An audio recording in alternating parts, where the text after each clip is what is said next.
Hoje eu quero falar com você sobre a importância da palpação e como a palpação pode salvar o seu diagnóstico. Quando eu falo sobre a palpação, a gente precisa entender que ela já está contida nos 4 pilares do diagnóstico da medicina tradicional chinesa, ou seja, todo mundo que estudou nas escolas de acupuntura por aí aprenderam que a gente tem como pilares, primeiro, a inspeção, segundo, a ausculta e olfação, terceiro, interrogatório e quarto, a palpação. Porém, palpação às vezes é deixada de escanteio, é utilizado de forma muito pobre, muito precária. Por quê? Quando a gente resgata a história tanto da acupuntura na China quanto no Japão, a gente consegue enxergar essas diferenças.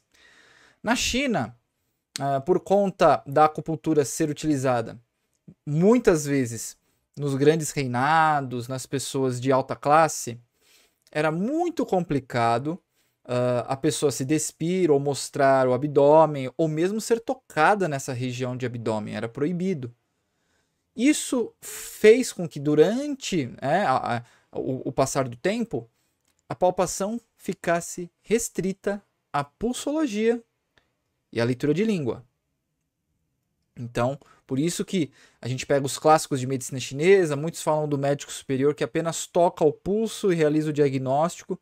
Tá? Quando a gente lê isso e estuda a história, a gente percebe que tem uma coisa cultural muito forte da China com relação ao toque.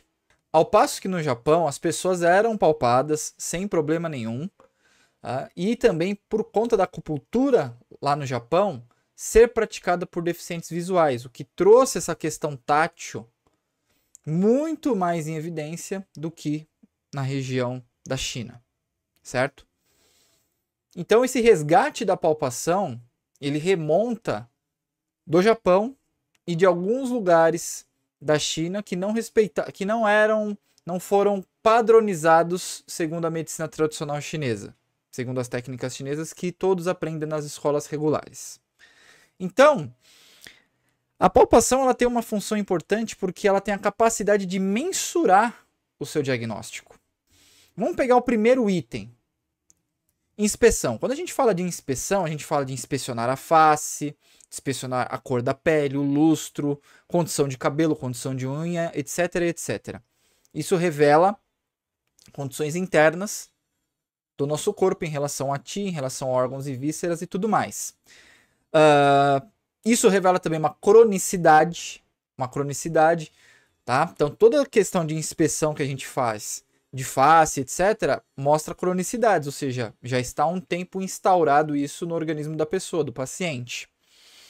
A própria inspeção da língua entra nessa categoria, mostra isso, né? Não vai mostrar condições extremamente agudas, mostram condições mais crônicas, porque a língua revela a condição dos órgãos e das vísceras.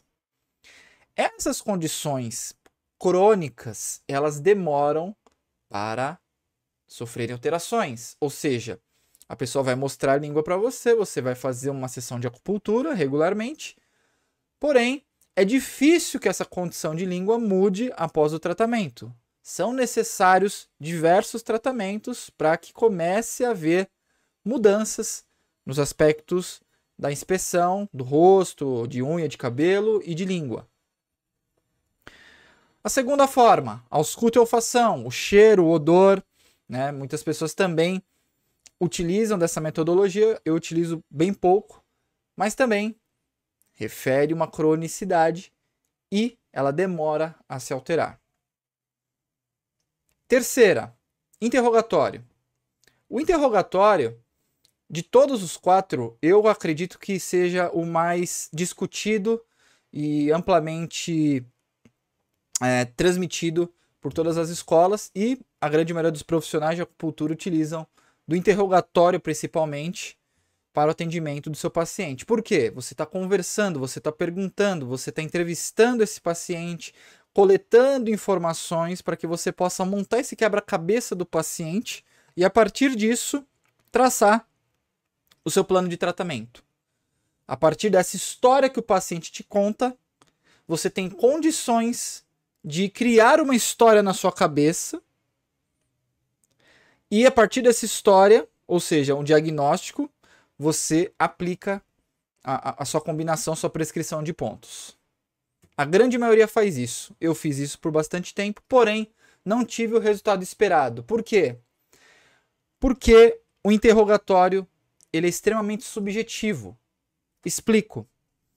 Vou fazer uma alusão até do Gregory House, o famoso médico da série House. Ele sempre falava isso. Todo mundo mente. E isso é uma grande verdade. Isso a gente encontra muito no diagnóstico, na entrevista inicial, no interrogatório. Então, as pessoas, os pacientes, eles omitem informações. Muitas vezes o paciente, ele não sabe te passar essa informação. Você faz uma pergunta-chave para você fechar um diagnóstico na sua cabeça. O paciente não sabe te informar. Ou te informa de uma maneira muito subjetiva, ou não tem condição de te informar, de te transmitir por meio de palavras o que ele está sentindo. Então, há uma interferência a nível de sinais, o que o paciente está transmitindo para você, o que você está recebendo, e aí seu diagnóstico não fica preciso.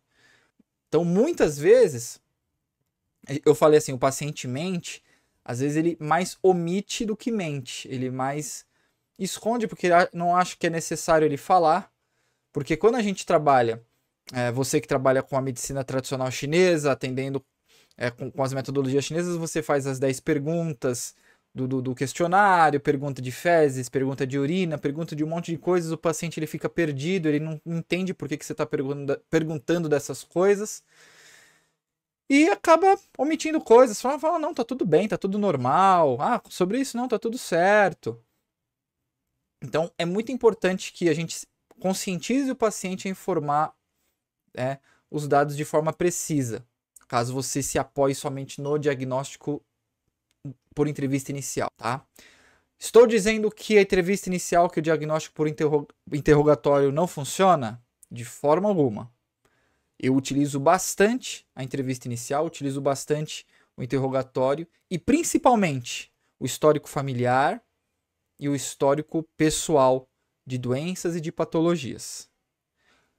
Entretanto, aí entra a palpação. O grande objetivo da palpação é traçar uma linha entre o que o paciente disse no interrogatório e os seus achados palpatórios.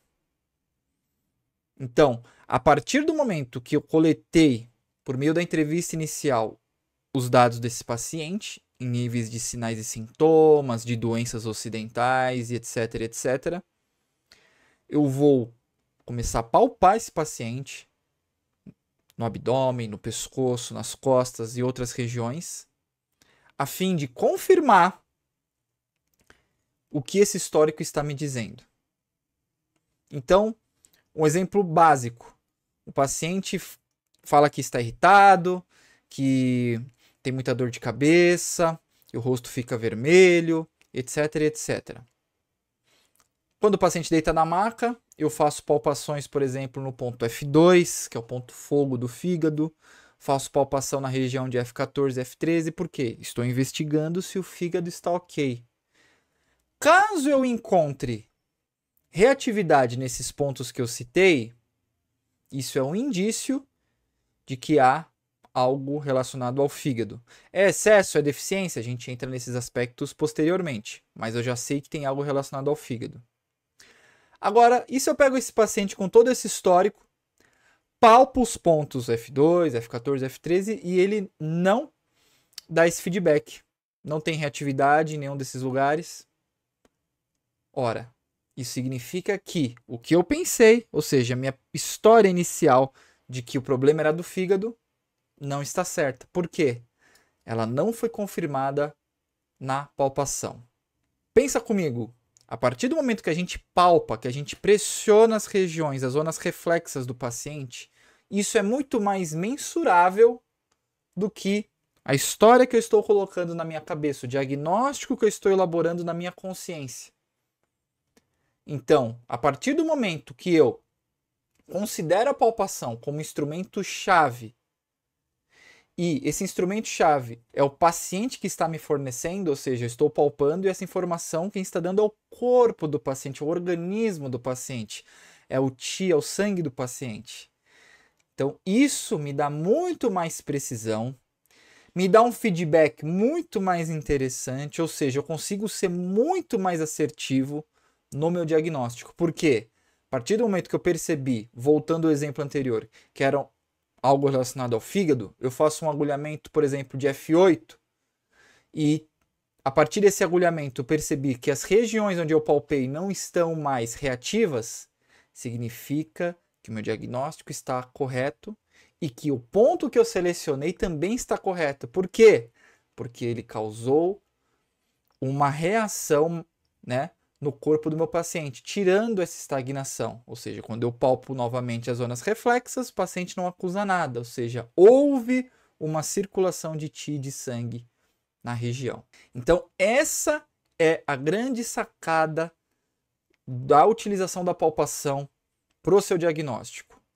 Ou seja, sempre você vai corroborar os achados palpatórios com o histórico do paciente. Um outro exemplo muito interessante, o paciente chega e fala que no histórico familiar dele, a grande maioria dos seus parentes, pais ou tios, tem diabetes. E aí eu já registrei isso, e quando eu for efetuar a palpação, eu começo a palpar regiões de baço, palpo também ponto Chu de baço, palpo um ponto que a gente chama na acupuntura baseada em palpação de pontos do açúcar. E caso tenha uma reatividade nessa região, significa que ele também tem tendências a desenvolver essa diabetes. Ou seja, a gente pode também fazer um tratamento preventivo nesse paciente. Então, a gente consegue pegar tanto o histórico atual do nosso paciente por meio da palpação, condições agudas de agudizações, que o paciente experienciou há uma semana, 2 semanas, há um mês, e também cronicidades. Então a gente consegue trabalhar, diferente dos outros pilares de diagnóstico, condições agudas e condições crônicas com a palpação. A gente consegue também uma outra grande vantagem da palpação, o feedback imediato, ou seja, a partir da palpação, eu utilizo uma prescrição de pontos e o resultado é instantâneo. A região do abdômen muda na hora, os pontos reflexos mudam na hora.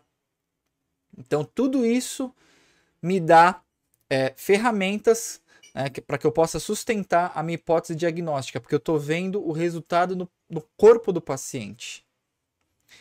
E, como plus, mais interessante ainda, o paciente ele participa do tratamento. Para o paciente é muito interessante quando você palpa uma região dolorosa do abdômen e ele sente isso, reporta isso para você, e a partir do momento que você efetua a combinação de pontos e palpa novamente aquela zona reflexa, não há mais reatividade, não há mais dor, não há mais sensibilidade. O paciente ele fica espantado, num bom sentido, e começa a colaborar com você, ou seja, o seu trabalho como acupunturista, ele fica muito mais personalizado, o paciente está junto contigo. Quando eu palpo aqui nessa região, está sentindo alguma coisa? Ah, também sinto, tal. Então, há essa conversa, né? O paciente ele trabalha com você, então ele se sente participativo, é diferente da metodologia da MTC, onde o paciente apenas deita, você faz a prescrição de pontos, deixa ele ali meia hora, depois tira as agulhas, depois verifica na outra semana, na outra sessão, se ele teve melhora. Nos métodos japoneses de acupuntura baseada em palpação, a gente consegue esse feedback instantâneo, ou seja, o paciente já sai da sessão e já sabendo o que foi feito, eu já sei o que funcionou e o que não funcionou. Então, em termos de negócios, também é muito interessante. O paciente ele percebe o efeito do tratamento de acupuntura na hora. Então, é muito importante que você incorpore a palpação como ferramenta diagnóstica. Mesmo que você trabalhe com a acupuntura chinesa, utilize a palpação que você conhece e tente inserir dentro desse contexto. Se você trabalha com a acupuntura japonesa, utilize mais a palpação. A acupuntura baseada em palpação japonesa, baseada nos mestres Nagano e Kiko Matsumoto, utiliza muito dessa metodologia utilizando a palpação de zonas reflexas, justamente para que a gente possa acelerar a cura desse paciente, para que os mecanismos de cura que esse paciente já possui sejam acelerados. Então, utilize da palpação e saiba que essa ferramenta está muito próxima de você. E saiba que essa ferramenta da palpação é essencial e com certeza vai elevar o nível do seu resultado clínico.